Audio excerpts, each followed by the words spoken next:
Ha muerto el Papa Francisco y para buena parte del mundo esto es una gran pena, una gran pérdida, y para otro pedazo del mundo que tal vez no sea necesariamente católico también, porque este Papa hizo grandes aportes para el conocimiento de la ciencia y también la comprensión de nuestro vínculo con la naturaleza.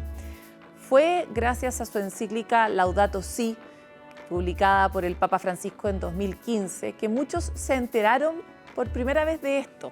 Laudato Si es una frase que viene del italiano tardío, que significa alabado seas, y está inspirada en el cántico a las criaturas de San Francisco de Asís. La encíclica efectivamente aborda de una manera bien integral el problema de la crisis ambiental. Primero, su relación con la pobreza y con la desigualdad. Hoy sabemos con mucha claridad y datos que la crisis climática afecta más a las personas más pobres, pero también aumenta las brechas de desigualdad por la dificultad que tenemos todos de tener un acceso igualitario, en este caso a recursos tan críticos como por ejemplo el agua. Pero también desde un punto de vista más bien espiritual, la importancia de la creación y la responsabilidad de los humanos en su cuidado. Y aquí nos interesa hacer un punto porque más allá de cuál sea la fe que uno profesa, la evidencia de la maravilla que es la vida sobre la Tierra, creamos o no que fue desarrollada por un Dios superior, o simplemente adorando que los procesos evolutivos nos hayan llevado a esta realidad, merece nuestro respeto y nuestro cuidado. Y por lo tanto esta encíclica fue muy acogedora con los distintos mundos, pero también puso un énfasis muy de futuro respecto de la necesidad de generar modelos de desarrollo que sean sostenibles, pero que también sean equitativos. Y por último, la enorme urgencia de encontrar un vínculo entre el desarrollo ecológico y espiritual.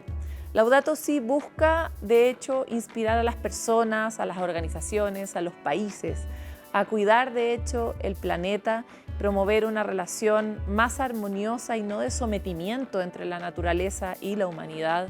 Y por lo mismo es cada vez más importante que este tipo de iniciativas lleguen a nuevos horizontes y a nuevos oídos para que podamos cambiar nuestra conducta con la naturaleza. Así que muchas gracias al Papa Francisco.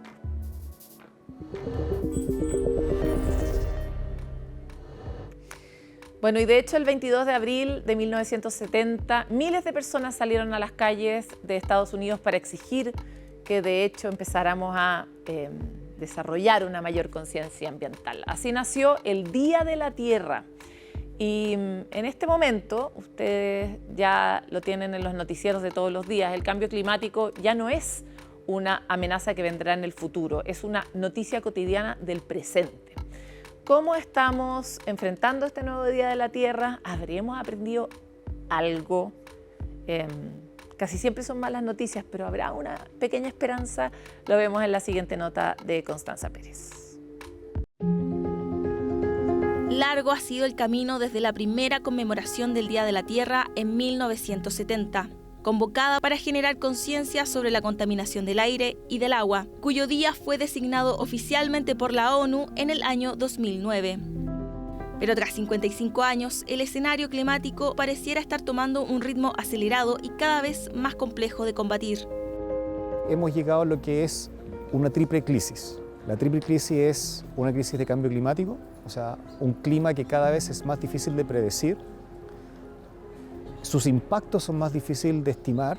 Llegamos con una crisis de contaminación que se ejemplifican los plásticos, en el microplástico, o sea, hemos encontrado plásticos en sangre humana. Y por otra parte, una crisis en biodiversidad, que al final la biodiversidad, que es cuán diverso número de especies, abundancia que hay detrás, hacen que sean más vulnerables.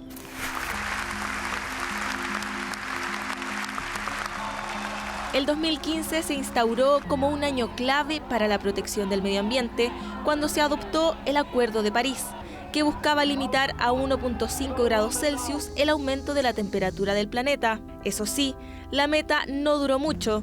Fue el año 2024 cuando se rompió esa barrera.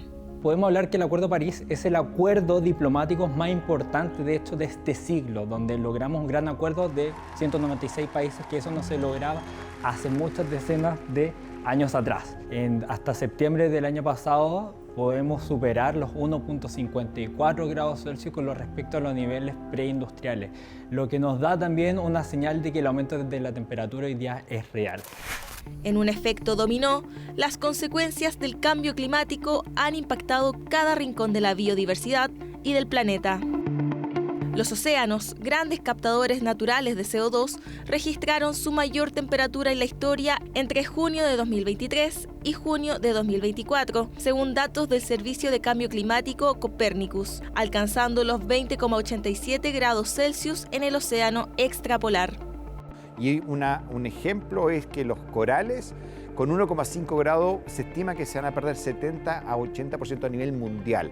Y con 2 grados quizás desaparezcan a nivel global. Los océanos están haciendo lo suyo, están compensando casi un cuarto de todas las emisiones que estamos generando los humanos, están yéndose a los océanos, y otro cuarto a los bosques. Si el desafío es que no da para más. Y por eso todo lo que no pueden compensar, tanto los bosques como los océanos, terminan en la atmósfera, y eso genera el cambio climático.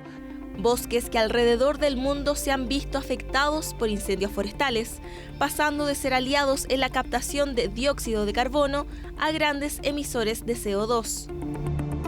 Se estima que desde 2001 a 2023, las emisiones de dióxido de carbono por incendios forestales aumentaron en un 60%. Los ocurridos en Canadá el 2023 liberaron 640 millones de toneladas métricas de CO2 en el ambiente.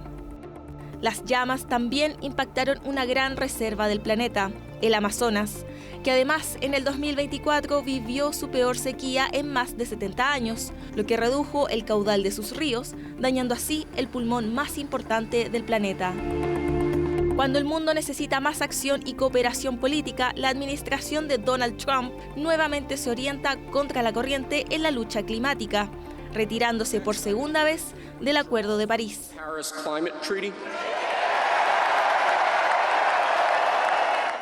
Uno de los principales emisores de gases de efecto invernadero, quienes representa actualmente el 15% de las emisiones globales, se está saliendo de este acuerdo climático más importante. Esto recién está empezando, y lo más preocupante es qué caminos van a seguir otros países al ver donde Estados Unidos, quien era un liderazgo climático, está retrocediendo. Por eso toma aún más relevancia la COP30, que se celebrará en la ciudad de Belém, en Brasil, en noviembre de este año, donde los países deberán presentar sus últimos compromisos para reducir las emisiones y cumplir con el objetivo de mantener el aumento de la temperatura global bajo los 2 grados Celsius antes del plazo de 2030. Planes que podrían definir el éxito o fracaso del Acuerdo de París. En este escenario, el lema del Día de la Tierra de este año cobra fuerza: nuestro poder, nuestro planeta.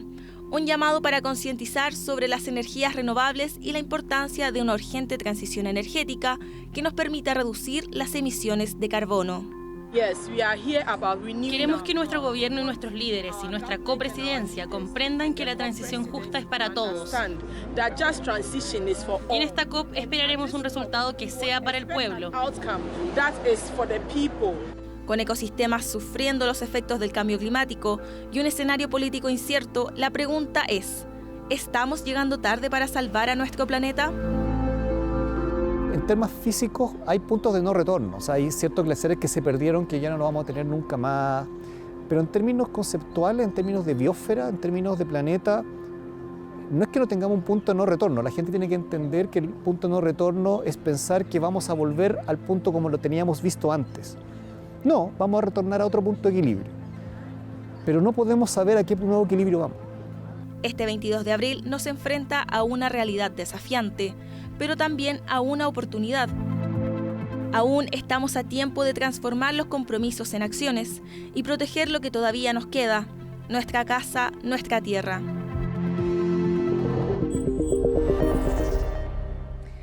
Bueno, y ustedes saben que estamos conmemorando el Día de la Tierra y queremos ahora hacer un aporte muy específico y concreto para quienes están en la región metropolitana y que pueden tener, a veces más cerca de lo que creen, un contacto hermoso con la naturaleza. Y vamos a hablarles del Santuario Laguna Batuco, que además es un humedal. Ustedes saben que en Futuro 360 somos muy pro humedales, porque son ecosistemas tan valiosos que aportan tanto de una manera tan silenciosa. Somos un país rico en humedales y tenemos poca conciencia de eso. De hecho, Fiu, nuestro héroe nacional, viene de un humedal. Primero fue un pájaro 7 colores propio de un humedal y después fue una estrella de los Panamericanos. Y es por eso que hoy queremos hablar con Raúl Perry, gerente de programas de la Fundación San Carlos de Maipo, sobre este hermoso humedal. Muchas gracias por estar aquí. Muchas gracias a ustedes por poner el tema encima de la mesa. Es muy importante poder cuidar nuestros humedales y nuestros santuarios de la naturaleza. Claro, y este humedal no es cualquiera, porque guardando las proporciones, nosotros no estamos en, no sé, en la región de los ríos, estamos en la región metropolitana, que no es una región que tenga tan resguardados sus humedales. Tenemos hartas historias atroces de humedales taponeados por proyectos inmobiliarios o devastados directamente, y con eso perdemos un montón de resiliencia, de capacidad de absorber agua en casos de extremas lluvias que son cada vez más frecuentes, pero también de tener otros servicios ecosistémicos como los insectos que viven ahí y que permiten polinizar muchas de las comidas que nosotros tenemos, etcétera. Entonces, ¿por qué este humedal es tan precioso? Cuéntanos un poco eso. Qué buena pregunta, porque yo pensé que ibas a preguntarme por qué era tan importante, por qué es tan precioso. Aparte, en el fondo de su valor, que, como lo comentabas tú, los servicios ecosistémicos que puede brindar, creo que está también la parte de su enorme belleza. Estamos hablando de un lugar en medio de la región metropolitana donde tú puedes avistar 2/3 de las especies que se describen para la región. Es cierto, no estamos en la región de los ríos, pero una vez, como para contar una historia, una persona que trabajaba... Para no ser menos, dices tú. Exacto, no.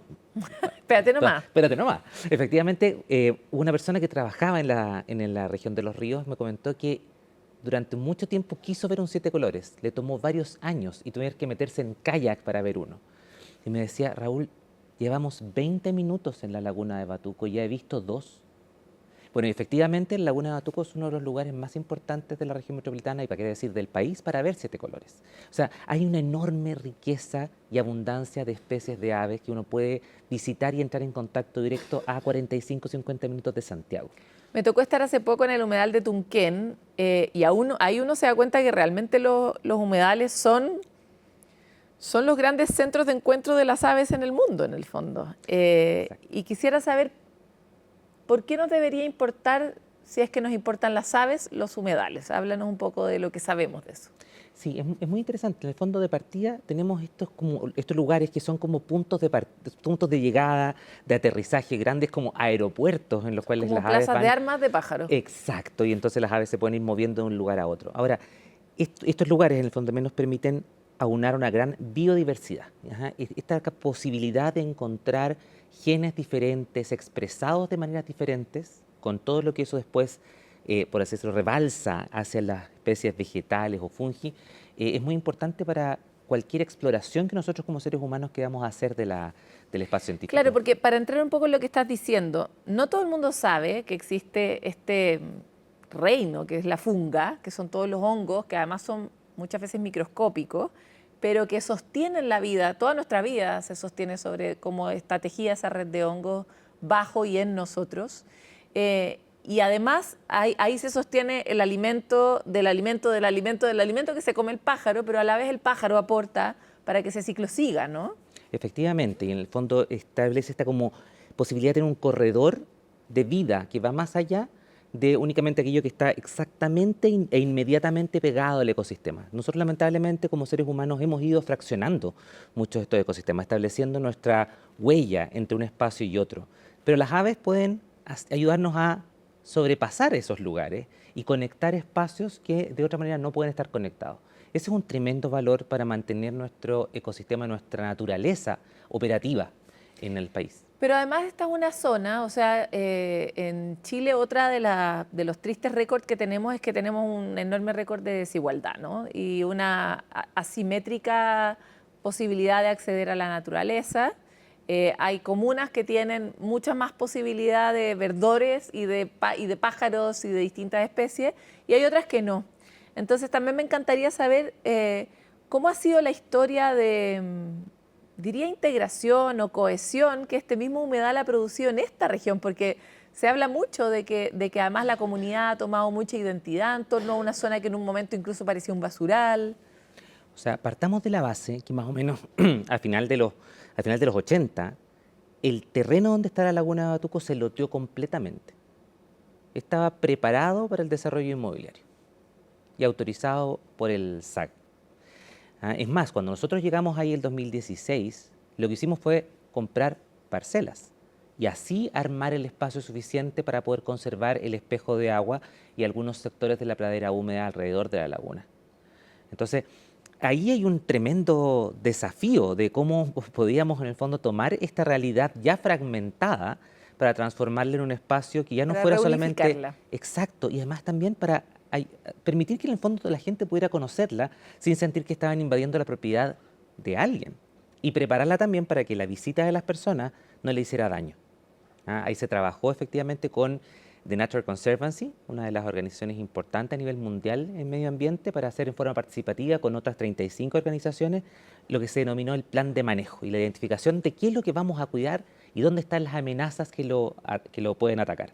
Y después se fue desarrollando el espacio de visita para que la gente pudiera visitarlo. Actualmente hay 20.000 personas más o menos al año, entre adultos mayores, niños de colegios y personas que los fines de semana quieren tener contacto con la naturaleza, que se acercan a la laguna de Batuco y saben dónde ir a verla, pueden entender cómo funciona este espacio del humedal, se pueden adentrar dentro del totoral, ver 7 colores, ver garzas cuca y finalmente... Pero todo esto en senderitos, me imagino, porque si no uno puede pisar nidos, puede arruinarlo todo. Es más, en el fondo, el sector que está para visita debe ser algo así como el 1 a 2% de la superficie total, porque hay que permitir que también exista una gran cantidad de superficie para que el resto de las especies puedan desarrollarse en calma y nosotros podamos vislumbrar este reino al cual estamos invitados para poder cuidarlo no solamente para nosotros, sino para el futuro. Oye, qué fantástico panorama. Si yo quiero ir, ¿tengo que pagar entrada? ¿Lo organizo? ¿Se agenda? ¿Tiene una capacidad de carga? ¿Cómo funciona? Es completamente gratis.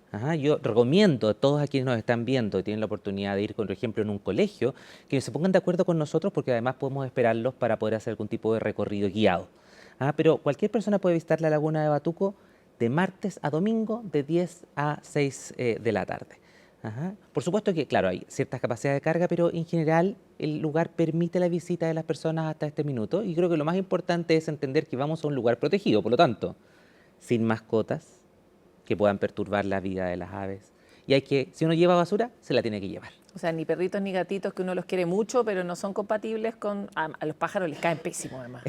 Tienen una relación muy compleja y una de las cosas que nosotros hemos tenido que trabajar fuertemente en la laguna de Batuco es cómo proteger de los perros asilvestrados la presencia de las aves para que ellas puedan tener ese espacio que necesitan para desarrollarse. Totalmente. Oye, cosas importantes. Leía en el acceso que, por ejemplo, nada que ver llegar con radio. ¿Por qué? Pero dame una razón científica. Lo entiendo desde el punto de vista de la paz y de la paz interior. Pero científicamente, ¿por qué hace mal invadir con ruido también? Fíjate que porque estamos perturbando el ecosistema que tiene sus propios ruidos. Cuando tú decías los humedales y su labor silenciosa, que es muy cierta, pero cuando uno está allá... Escucha todo. Los sonidos son maravillosos. Y se comunican entre ellos. Exacto. Y ahí una historia también nuevamente. Nosotros hemos tenido la oportunidad de llevar muchos colegios a visitar la laguna de Batuco. Imagínate niños de 4º, 5º básico en un trayecto de 1 hora en bus para llegar allá. O sea, llegan realmente... amarrados para una bolsa de gato. Y sin embargo, la experiencia general que tenemos es de silencio. Claro, como que la naturaleza te va dejando en silencio. Exacto. Y las ganas de entrar en ese contacto, de escuchar lo que está pasando, es muy fuerte. Ahora, obvio que estamos invitando a que la gente vaya ahora en el contexto del Día de la Tierra, si uno empieza a ponerse a tono sobre la importancia de respetar y cuidar el entorno, pero para ti, ¿cuál es el mejor momento del año para ver cosas sorprendentes o ver flores increíbles o ver, cuéntanos como tus momentos favoritos. Mi momento favorito es después del 18 de septiembre, cuando ya lamentablemente hemos podido hacer la limpieza muchas veces y lamentablemente estos espacios se ocupan mal con hilo curado y un llamado también a cuidar estos espacios para no utilizar hilo curado. Pero después del 18, ya terminado septiembre, la primera semana de octubre, se producen dos eventos maravillosos. La primavera, ya explotada, y la presencia de los juveniles. Empiezan a aparecer las crías de las aves Dijiste nadando los en la juveniles. laguna. Exacto, es la expresión que se utiliza. Las crías de Son las como aves. los adolescentes de los pájaros. Exacto, nadando en la laguna, algunos todavía manteniendo sus nidos. Es un espectáculo. ¿Y ver las eso. guaguitas también salen o no las sacan hasta que no están listas? Todo depende de la especie.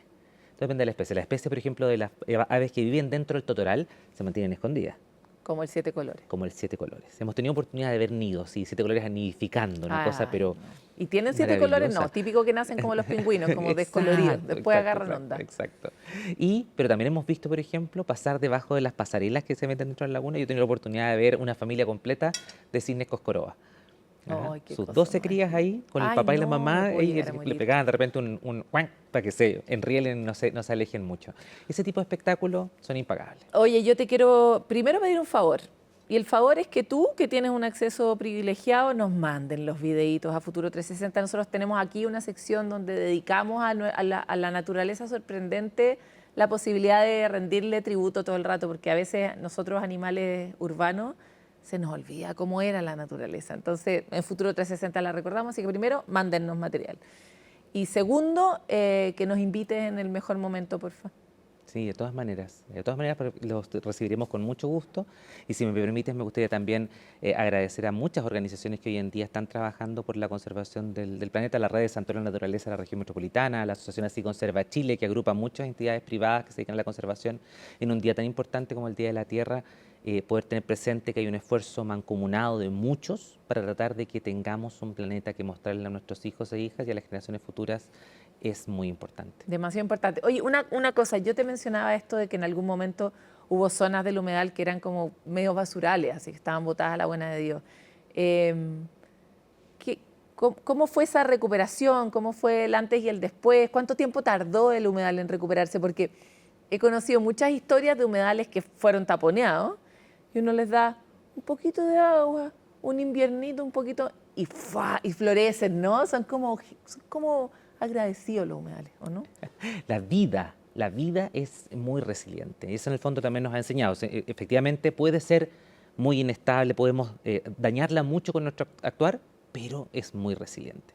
Entonces, efectivamente, cuando nosotros llegamos había muchas zonas de microbasurales y el hecho de ya estar presente, tener guardaparques que están dando vuelta, explicando a los vecinos el valor de lo que tiene el lugar, ha permitido que no se hayan eliminado por completo, pero se han ido alejando de la zona más provida, digamos, de la misma laguna.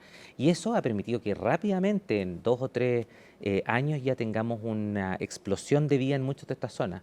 Pero lo otro también que fue muy importante es que esta es una laguna que se secaba por completo en el verano desde hace 30 años, cosa que no es razonable. Los humedales deberían compactarse, achicarse y expandirse como un acordeón. Eso permite la aparición de mucha biodiversidad, pero no secarse por completo. Y eso ocurría porque había un uso no apropiado del agua aguas arriba. Gracias a las gestiones que realizó la Fundación San Carlos de Maipo, en distintos niveles se logró asegurar la llegada del agua y nosotros desde el 2021 en adelante tenemos una laguna que tiene agua todo el año. Ay, imagínate. Eso permite en el fondo, si tú hubieras dicho quiero ir a visitar la laguna hoy hace 5 años, lamentablemente habríamos visto un predio seco. Increíble. Hoy tenemos agua. Oye, bueno, con todas estas buenas noticias y que ojalá prosperen, porque el cuidado del agua aparte requiere de tantos órganos, personas, voluntades, incluso personas que a veces lo compraron con un propósito, pero que ahora quieren darle otro foco. Así que un agradecimiento público a todos ellos, por un lado, a la Fundación y su trabajo también, y muchas gracias por estar en Futuro 360. Y gracias a ustedes. Nos encanta que el futuro sea 360, que no sea como 180, 125, que no vayamos achicando el futuro, que lo vayamos ampliando. Y en este caso que tengamos cada vez más posibilidades de conocer todas estas especies, de tener la experiencia de la naturaleza.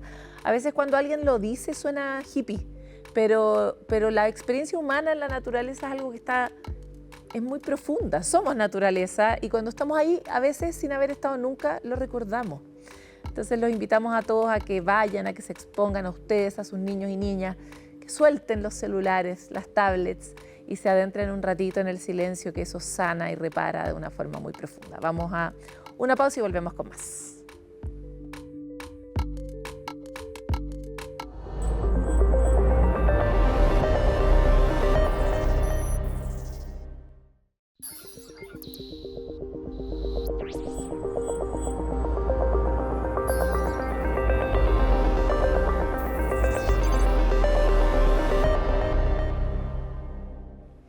Bueno, y tal vez algunos de ustedes saben que somos un medio asociado que promueve el desarrollo de todos esos encuentros del pensamiento, de las ideas y particularmente de la promoción de la ciencia. Y en este caso estamos de la mano de Puerto Ideas, que se va a desarrollar en Antofagasta. Esta versión del festival, como veíamos en una entrevista previa en Futuro 360, tiene un énfasis particularmente científico en una región que tiene una enorme vocación de desarrollo científico de la mano de sus cielos, de la mano de sus salares, de la mano de su océano.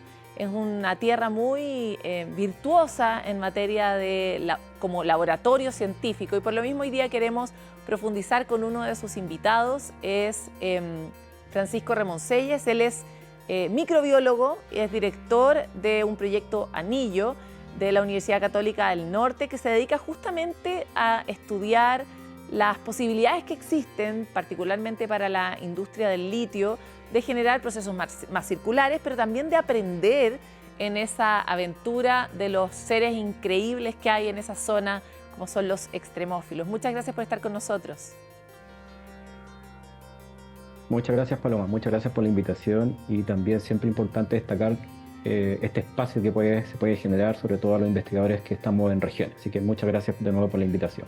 Sí, nosotros en CNN somos muy regionalistas, por urgencia, ¿no? Lo sé. Y es muy sí, lindo. Lo sigo, así que no hay problema. Es muy lindo que el talento, de hecho, la ciencia lo ha descentralizado por obligación, porque si bien tenemos unas estructuras que son muy centralistas, gracias a que nuestro territorio es tan diverso y tan amplio, efectivamente los focos de desarrollo científico en Chile están distribuidos de acuerdo a las capacidades que hay en los territorios para poder investigarlo. Y ese es el caso del lugar donde estás tú.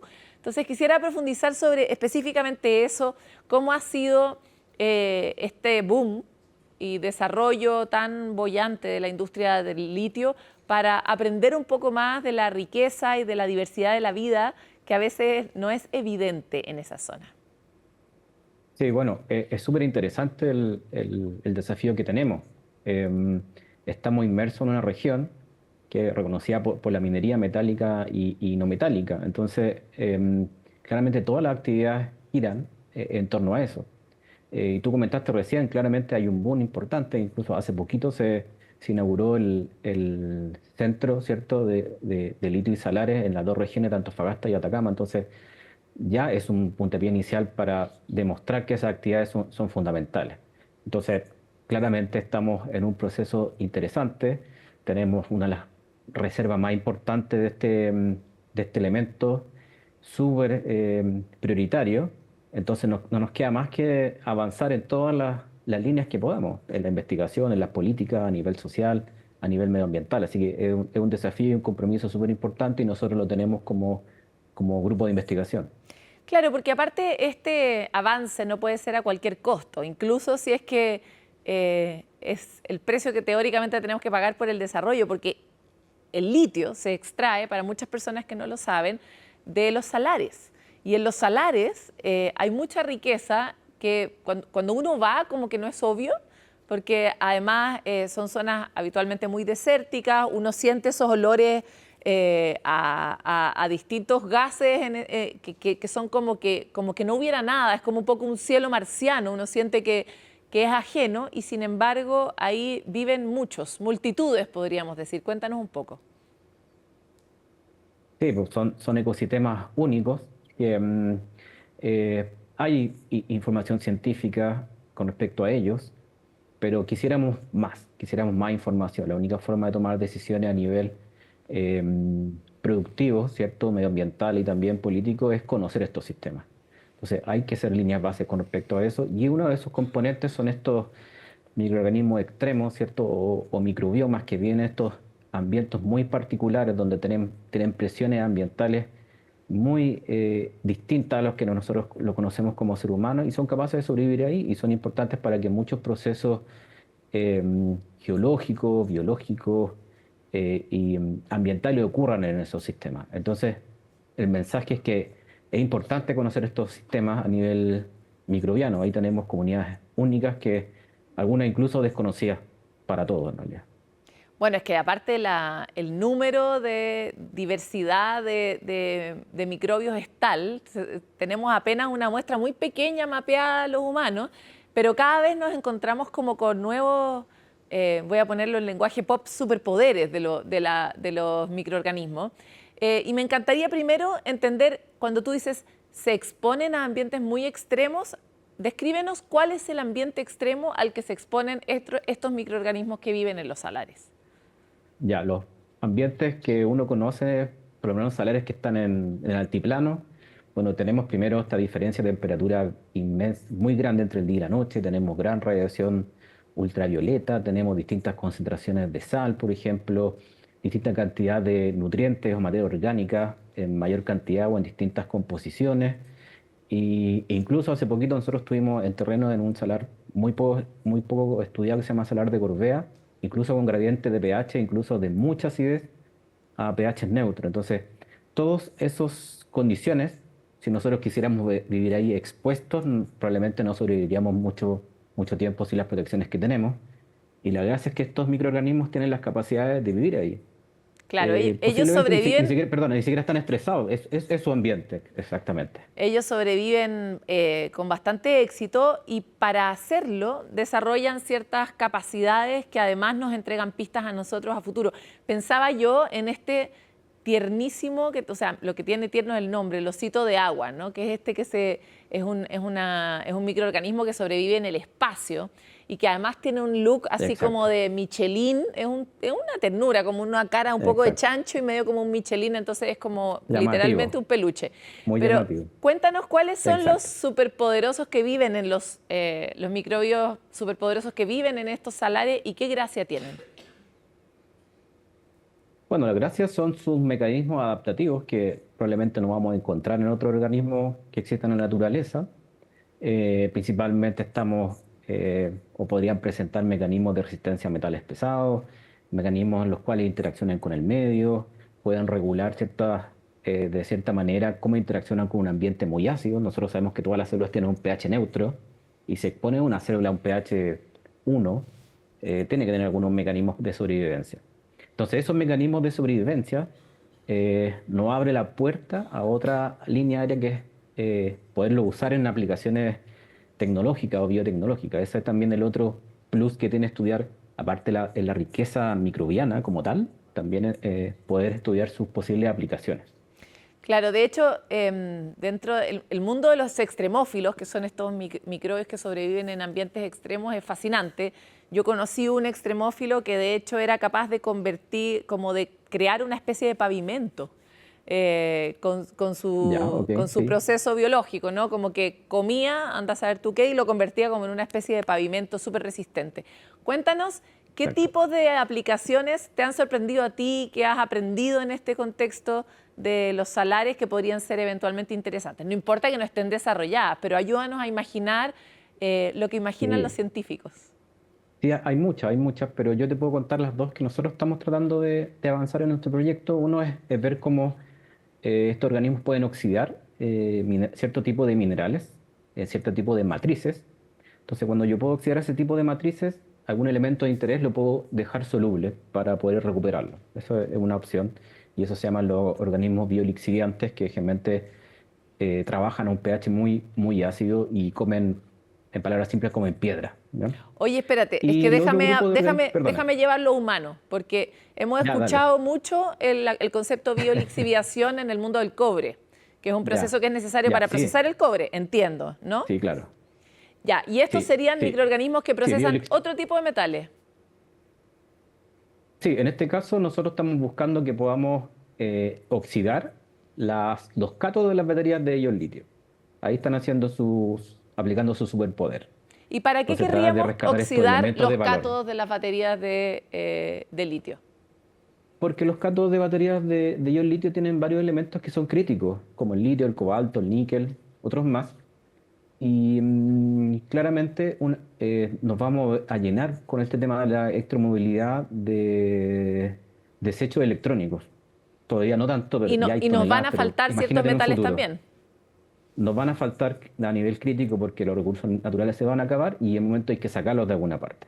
Entonces nuestra apuesta es que podamos sacarlos de los mismos elementos o productos, tratar de recuperarlos y ahí podríamos usar estas superpoderes de las bacterias como para poder lixiviarlos y soltarlos a una matriz un poco más fácil de recuperación. Francisco, me encanta profundizar en este tema porque los chilenos tenemos, acertada o equivocadamente, una idea de los impactos de la minería, de todas las minerías, muy, muy claro, pero no tenemos claro cuáles pueden ser las formas de reducir, de acotar o de circularizar los procesos industriales. Entonces, me encantaría saber cómo ves tú que está esta conversación en un material tan crítico como es el litio en el mundo. Estamos como empezando esta conversación, ya ha avanzado, etcétera. Exacto. Yo creo que a pesar de lo que opinen muchas personas, yo me pongo del lado más cercano a la industria, yo estoy en una facultad de ingeniería donde interaccionamos con la industria diariamente, han habido avances importantes en Chile en la industria de la minería. Creo que somos un ejemplo para el mundo en tecnologías mineras, ¿no? Y se ha tratado de reducir consumo de agua, se ha tratado de reciclar procesos, se ha tratado de mejorar. Creo que falta mucho, sí, y estamos en este tema muy particular del litio, estas extracciones por evaporaciones que yo creo que tienen mucho por mejorar, pero yo creo que la minería va hacia ese camino. Puede ser algo interno, puede ser político y también pueden ser las presiones externas del mercado. Así que yo lo veo positivo, creo que van hacia allá. De hecho, las industrias están invirtiendo, que hace tiempo no se veía, están invirtiendo en investigación, en I+D+I, a las distintas universidades para avanzar en estas temáticas más de circularidad, como tú comentas. Te quiero agradecer mucho por este contacto con Futuro 360, también desearte que te salga estupenda tu charla en Puerto Ideas, aprovechar de invitar a todas las personas que estén en la zona norte o que justo se quieran ir a dar una vuelta a Antofagasta este fin de semana a que puedan asistir a esas actividades y estaremos muy atentos a tus avances también en este anillo que se ha dedicado a la investigación específica de estos temas. Muchas gracias. También, igual que tú, invito a la gente a esta actividad que es muy familiar. Por favor, vayan, está súper entretenido. Nosotros vamos a hablar de microorganismos extremófilos, vamos a hablar de reciclaje de baterías de litio, vamos a tener un stand interactivo con todos estos contenidos, así que los dejo invitados y muchas gracias por la invitación. Gracias a ti. Nosotros estamos tratando de darles unas pinceladas de sabor. Como saben, vamos a estar cubriendo el Festival Puerto Ideas desde Antofagasta y vamos a darles a ustedes después un procesado de los distintos invitados de lujo que tiene esta versión 2025 y de la cual Futuro 360 es partner y CNN Chile también. Vamos a ir a una pausa y volvemos con más.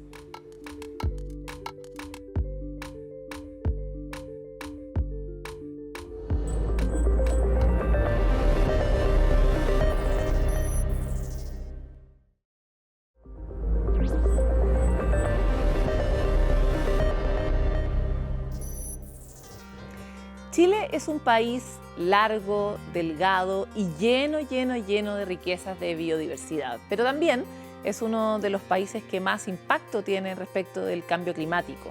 Preservar esa diversidad de ecosistemas es un desafío enorme para nuestro país, lograr darle resiliencia a esos ecosistemas tan distintos y a veces tan frágiles. Y la verdad es que la adaptación no ha sido nuestra mejor tarea, o al menos muchos representantes del mundo ambiental así lo plantean. Pero Francisco Verdejo decidió hacer un recuento de cómo vamos en este cuidado y esta es su nota. Desde el desierto más árido del mundo, al frío de los fiordos patagónicos y las torres del Paine, hasta los más de 26.000 glaciares que desde lo alto de la montaña alimentan a los ríos que le dan vida a nuestro país. Chile alberga una biodiversidad única en el mundo. Sin embargo, la crisis climática los amenaza y hoy en día el 49,6% de los ecosistemas terrestres en Chile se encuentra bajo amenaza. Hoy día los desafíos que estamos enfrentando, no solo en términos de protección de la biodiversidad, sino que también en materia de desarrollo, van a depender de cómo los países creen resiliencia para poder enfrentar los impactos de la crisis climática y ecológica. Es por eso que se han hecho esfuerzos para cuidarlos. Fue en 2010 cuando se reformó la institucionalidad ambiental en nuestro país. Se creó el Ministerio del Medio Ambiente y luego una seguidilla de instituciones especializadas. La verdad es que Chile ha sido pionero no solamente en América Latina, sino que a nivel mundial en tener una de las institucionalidades ambientales más robustas. Esto significa que nosotros no solamente tenemos un Ministerio del Medio Ambiente, sino que también tenemos tribunales ambientales, tenemos una superintendencia del medio ambiente y tenemos estándares ambientales que no solamente apuntan a la protección de la biodiversidad, sino que también dan mayor certeza para que distintos tipos de proyectos sepan bajo qué estándares se están evaluando. Desde esa reforma ya han pasado 15 años. En la última década se han creado leyes para defender ecosistemas, en específico como las turberas o los humedales urbanos. Al fragmentar le da ciertas categorías, ¿no es cierto?, como de priorización de ecosistemas, y eso a veces no es bueno desde el punto de vista, ¿no es cierto?, holístico de medio ambiente. Pero dado que no teníamos un servicio, fueron, ¿no es cierto?, estrategias legislativas para poder proteger ciertos ecosistemas. Para unir a estos instrumentos ramificados, según los especialistas, es crucial el Servicio de Biodiversidad y Áreas Protegidas, SBAP, organismo pionero, aprobado luego de más de 15 años de tramitación en el Congreso, que hoy está en proceso de implementación. El Estado va a contar ahora también con instrumentos para la gestión de la naturaleza, de la biodiversidad fuera de las áreas protegidas. Y eso es entonces es algo nuevo que va a contar el Estado, con la que va a contar el Estado y que se tiene que trabajar con todos los otros servicios. El gran desafío va a ser precisamente cómo el SBAP logra conversar con otras normativas que no necesariamente establecen áreas protegidas, por ejemplo parques nacionales, pero que también están apuntando a los objetivos de conservación. Aún así enfrenta desafíos. Uno de ellos es su proceso actual de creación de reglamentos y planes de manejo, los cuales van a determinar qué tipo de actividades económicas se pueden realizar en estas áreas protegidas. Uno debería pensar que va a haber probablemente mucha litigiosidad cuando se creen nuevas áreas protegidas o cuando se homologuen las áreas protegidas en categorías que la nueva ley establece. Uno debería pensar que los polígonos que se vayan definiendo van a ser probablemente reclamados en muchos casos ante los tribunales ambientales. Áreas protegidas de mayor protección, por ejemplo, aquellas que son parques nacionales, que son áreas vírgenes, que son reservas, no deberían existir actividades industriales. Eso es parte de la definición de un área protegida. El otro, más desafiante para los expertos, son los recursos. Se estima que el SBAP tendría una brecha de financiamiento de 54.000 millones de pesos cada año, mientras que el 95% de las áreas marinas protegidas cuentan con déficit de financiamiento. ¿Qué tan efectiva es la conservación de esa forma? Esa brecha de financiamiento significa tener mayor cantidad de dotación de guardaparques, mayor cantidad de vehículos, de embarcaciones, para poder patrullar, para poder verificar que estas amenazas nos están afectando. Son los presupuestos públicos los que debieran tener suficientes recursos para que organismos como el Servicio de Biodiversidad, pero también otros organismos como puede ser la Superintendencia de Medio Ambiente y otros organismos ambientales funcionen adecuadamente. Cuando no están esos recursos, lo que estamos viendo es una voluntad de parte de los políticos electos de no darle a la protección del medio ambiente el valor que requiere. Actualmente el 21,3% del país cuenta con alguna figura de protección, superando el promedio mundial de 17%. Sin embargo, Chile está entre los 10 países que menos invierten en conservación en todo el mundo, una contradicción que busca ser reparada. SBAP tuvo un aumento de presupuesto de un 12,7% de 2024 a 2025.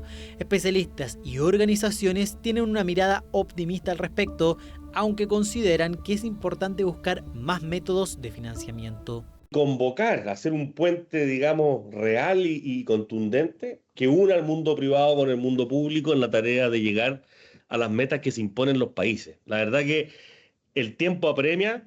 los recursos son escasos y solo como Estado no llegamos a las metas. Hoy día las empresas, cierto tipo de empresas se están dando cuenta que los recursos naturales, los servicios ecosistémicos son clave para reducir sus riesgos frente al cambio climático en los próximos. Y con eso, en el fondo, las empresas empiezan a tomar acciones mucho más allá que mitigar sus impactos. SBAP debería estar disponible entre 2026 y 2027. Mientras tanto, Chile ha adherido a acuerdos como el Tratado de Ultramar, que busca proteger las aguas internacionales, así como a la meta 30x30, que busca proteger el 30% de los ecosistemas terrestres y marítimos a 2030. Otras legislaciones, como la Ley Marco de Cambio Climático, buscan crear un estándar de mitigación y adaptación a la crisis climática. Hasta que llega este capítulo de Futuro 360, queremos siempre entregar algún elemento nuevo, a ver si cambia para mejor nuestra manera de relacionarnos con la Tierra y con su belleza, con su riqueza y con su enorme posibilidad de darnos vida y de prolongar la vida de nosotros y nuestras futuras generaciones. Tanto trabajo por hacer, tantas cosas que transformar y sin embargo todavía hay esperanza porque vemos muchos que estamos insistiendo en buscar una nueva forma de trabajar y de relacionarnos con nuestra vida sobre la Tierra. Todos ustedes son esas voces que necesitamos para que ese mensaje se expanda y pueda convertirse en modelos de producción, en maneras de respetar la vida, de sacar de la vida eso que nos alimenta y nos nutre para la salud integral, para la salud mental. Tenemos tanto que aprender, pero todavía tanto que descubrir en esta tierra llena de regalos y sorpresas. Así que conéctense con nosotros otra vez en Futuro 360, que estaremos siempre entusiasmados de llevarles esas novedades, esos nuevos conocimientos que nos permiten vincularnos de una mejor manera con este planeta. Nos vemos.